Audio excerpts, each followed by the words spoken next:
It's been such a long time since I filmed a YouTube video. I don't even know how to say hello. So I'm not even gonna bother to say hello. I'm just gonna say, it's nice to film this little video right here.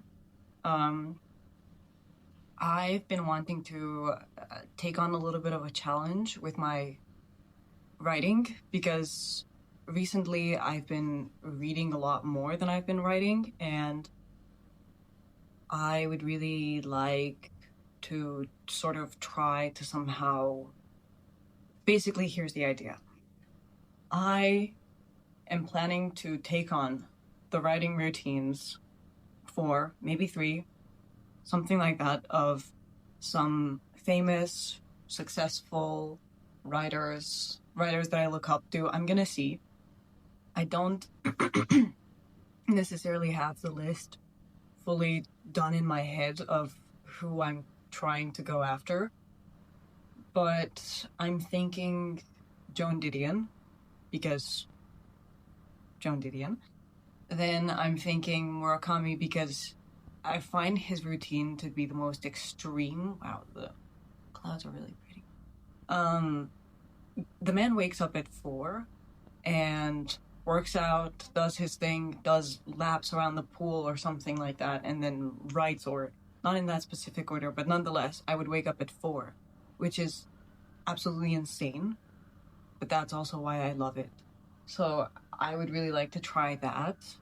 And then I'm gonna see, there was a guy that would go on 4-hour walks, and then there was another guy that used to keep rotten apples in his desk because, I don't know, he just said that it was some kind of oasis of inspiration to have the fumes of mold come into his nose, I guess. And then, yeah, I'm gonna see. Maybe there was this one lady. Okay, I'm gonna figure it out, and I'm gonna give you the list, and you're gonna enjoy this journey with me, hopefully. Yeah.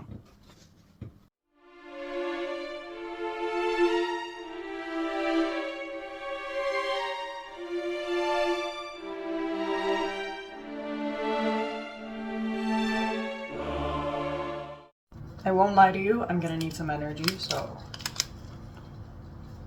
a little bit of long tea. Is that?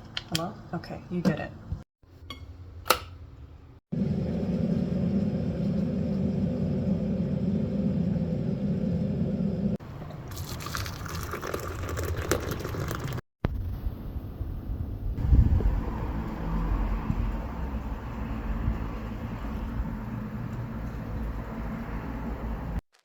Now, I'm gonna be honest with you. I started with Kafka's routine simply because it's the most similar to mine in terms of the time in which I would actually write.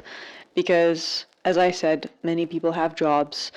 A lot of writers do not afford to have that kind of luxury of writing all throughout the day or whenever they want or early in the morning like Murakami. So, for me, it's very normal to stay up sort of late at night and try to write then. However, I will say probably the hardest part about it is obviously because we're talking about a different period of time. Writing by hand for 3-4 hours is not exactly what I'm used to. I dare say we're actually doing okay. To be fair, this is not my most unusual hour. That's kind of why I started with this one, because I knew I wouldn't have the hardest of times with this one, or the one that I'm having tomorrow. Also, it's around 11:30, so 1 hour down until 2 a.m. to go, to just give you some kind of context.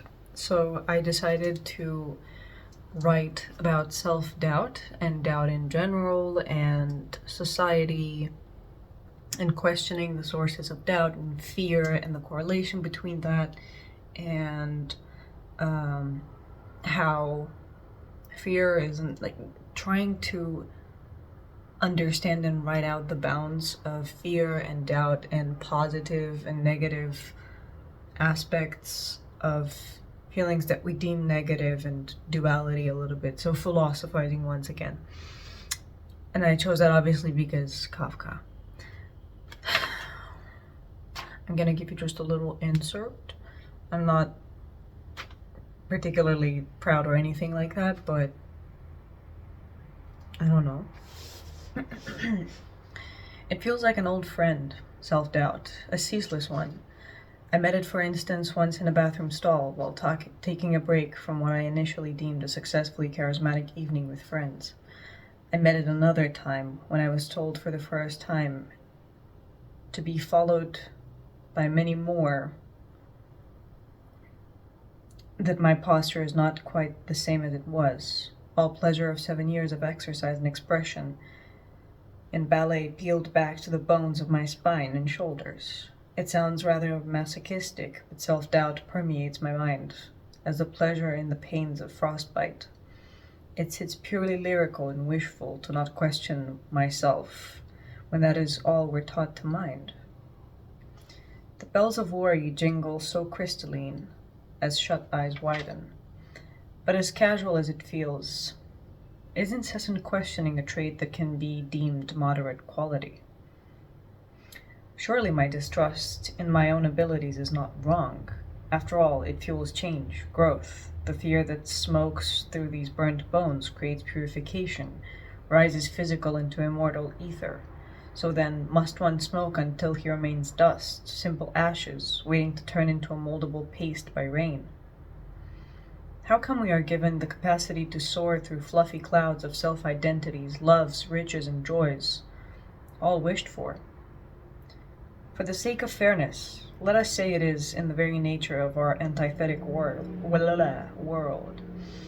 So then, how come some are driven by fear, the very essence stripped to raw, pulsating muscle of doubt? How come many of us rather work with a shaking grip onto a dream, and not with the dream itself? I don't know. How's that? Good? Bad? I already feel like I'm quite self-doubt, everyone.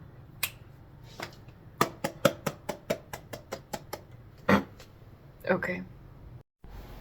Did you guys know the brain can start eating itself if you don't sleep enough? I'm risking it tonight. I'm kidding. I hope. And there I went again, trying to make sense of my probably slightly tired brain. To be very honest with you, I don't think this is the most ideal state to write in, but at the same time, I think it somehow brings the most depth mixed in with a lot of chaoticness. So this is my sign, beware. And also, preferably don't start with writing for hours on end if you're not used to it. 1 more hour. 1 more. Keep them open. As expected, the last hour was probably the most excruciating one because I just could not make sense or connect to anything that I had written to, at least properly, that is, and so it ended up being quite chaotic. I started pacing a lot, I was dissociating, but I made it.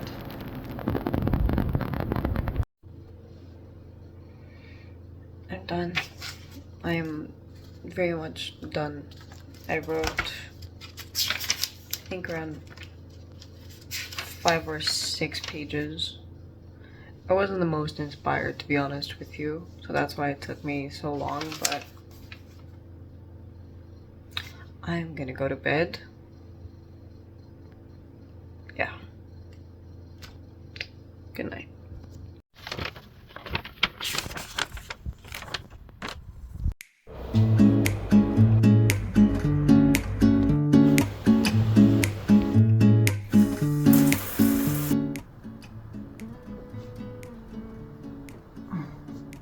Good morning.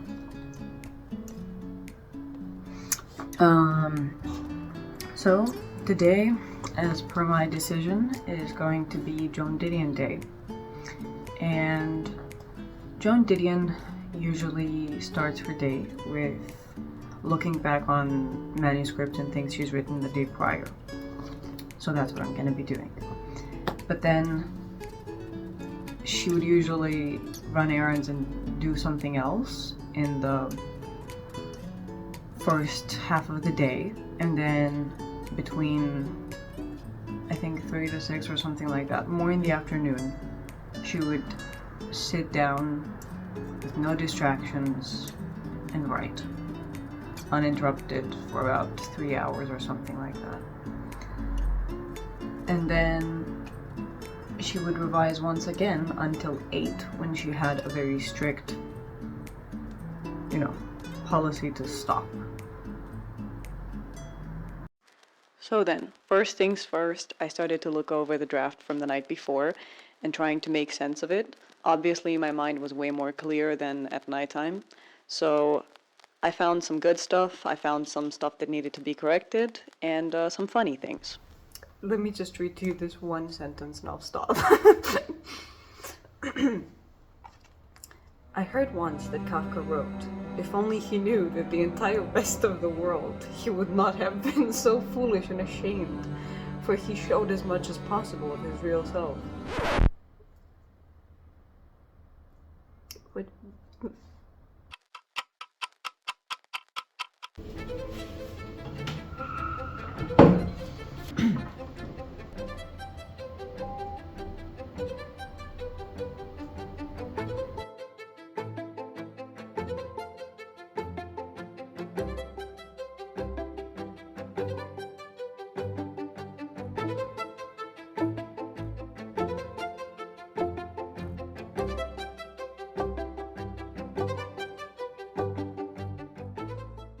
I'm gonna tell you something that feels almost nasty to say, and that is that it's so much easier on my brain to write on the laptop, which bothers me because I really want to write with a pen and paper.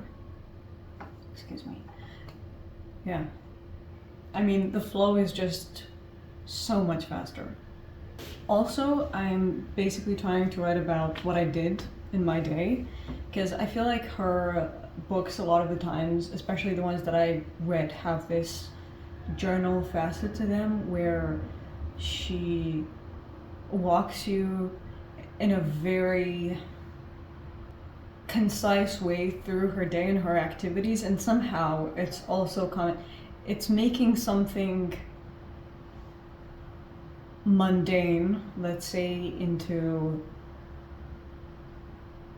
something very stylish and cool, and also just interesting.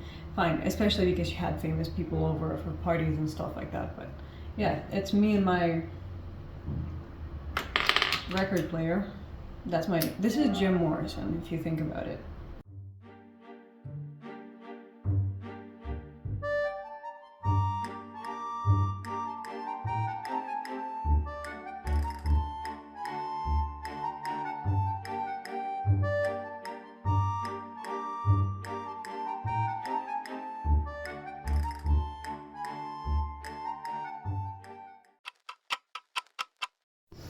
Now, technically it's around 7. This is the time when she would unwind. It's usually from 6 to 8, but I got delayed. Normally she would unwind with a glass of something and go over her manuscripts and go over what she wrote and just edit. But I don't drink alcohol, at least not by myself. So I'm gonna unwind in my own way. I'd surprise myself with that. Just do that. Look like a wet dog, but hey, at least I feel like I'm at the seaside. And now I'm going to look over what I wrote. Looking back on the Joan Didion day, this one ended up being surprisingly my favorite. Her writing style and also her schedule, which I didn't respect to the fullest degree, to be honest with you, simply because of the delays. It was just the one that allowed me to be the most in tune and the most connected with what I was writing. I felt eloquent, the topic felt like something I would write about, and it was quite simple and friendly. Also, I got the edge of just typing it out instead of writing it by hand. But I will say, not everybody can afford to write at these times of day. This one is probably the most intense one and insane one. So last one that I'm trying, last routine, is Murakami. It is currently 7:30. It's still light outside. I'm planning to go to bed at 8, so I can wake up at 4 in the morning, try to get ready, and then start writing at about 4:35, whatever, something like that, for 3 hours. He would usually do 5 to 6 hours, but I'm gonna aim for 3 and probably go over.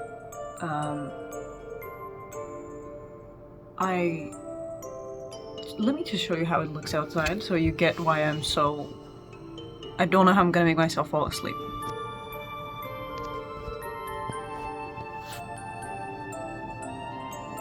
I'm gonna get my tea and read, and we'll see.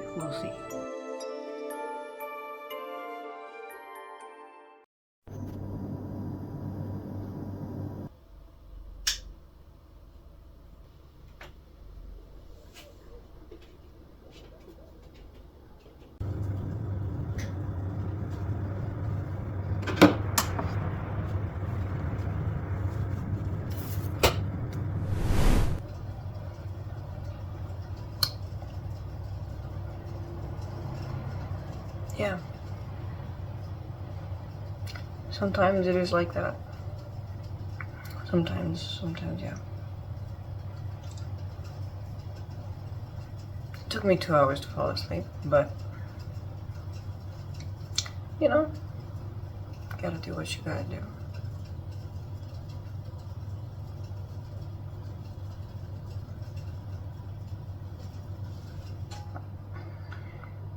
I feel great.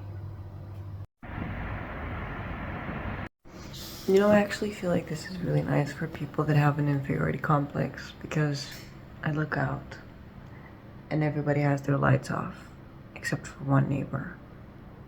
So you just feel like you're starting your day before everybody else, and you're just that cool.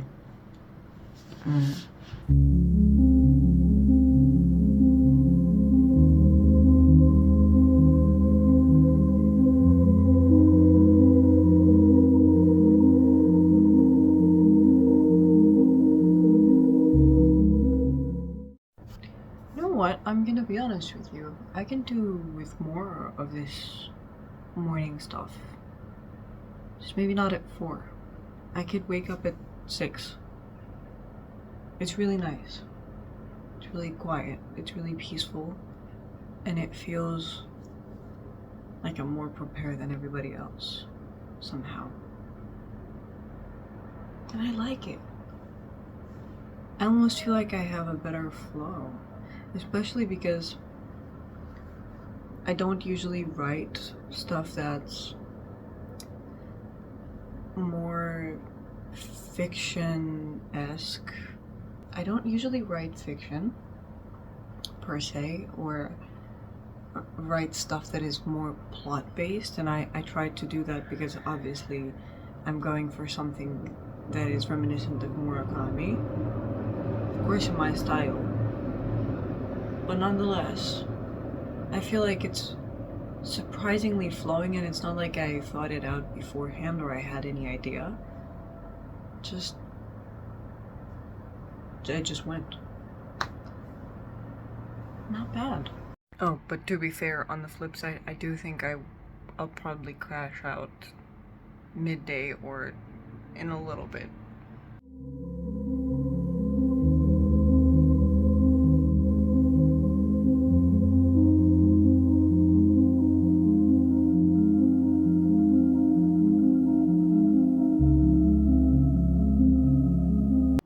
And just as predicted, I did crash out after 3 hours.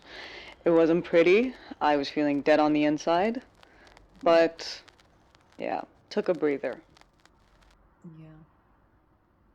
Listen, I'm gonna be honest with you. I've yet to actually develop the capacity to write for more than 3 hours without any kind of break. So, I did take a 30-minute break where I just did something else and then went on the phone a little bit. Not the proudest, but I genuinely don't have the exercise. But I will get back to it now, and I'll try to write as much as I can until 9. So 1 more hour. I think it's around 8 now, kind of. Yeah. Okay. I'm sorry, I'm trying to get back into it.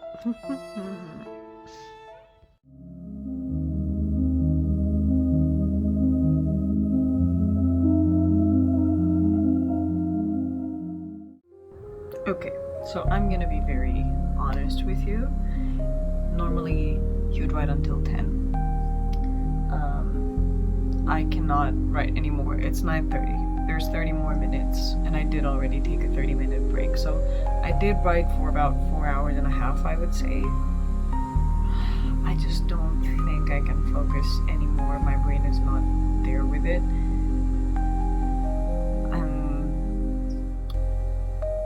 But for the experience of it, I think it was really cool. With that, I don't know if you guys would like to actually hear what I wrote in these little exercises. You can let me know in the comments, and I can make something with that. Yeah, but that was that. I'm gonna go do something else because I need a break. What is this? Am I cheerleading? Maybe.